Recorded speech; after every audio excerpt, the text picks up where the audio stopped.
नमस्कार, मी राजुरेश्वर ॲग्रोजेनेटिकचा प्रतिनिधी. मी आज आलेलो आहे हनुमंतखेडा गावामध्ये. संदीप दिगंबर चव्हाण यांचं शेतकऱ्यांचं नाव आहे. त्यांनी गणराज 29-29चे 2 पॅकेटची लागवड केली होती.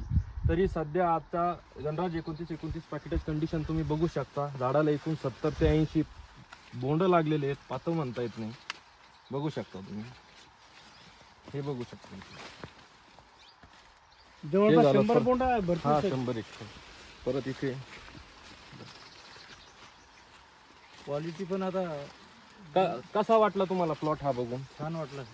पुढच्या वर्षी काय अपेक्षा आहे? किती पॅकेटची लागवड करसाल? आम्ही तुमच्याकडे पूर्ण क्षेत्र किती एकर आहे? 5 एकर आहे. 5 एकरामध्ये बाकीचं सर्व पळाटीच लावतो का? हा, पूर्ण पाहत. काय अपेक्षा आहे पुढच्या वर्षी? काय पुढच्या वर्षी साहेब दुसरं तर नाहीच म्हणा, पण तुमचंच जे बियाणं आहे तेच वापरू आम्ही. तुमचीच पळाटी लावू.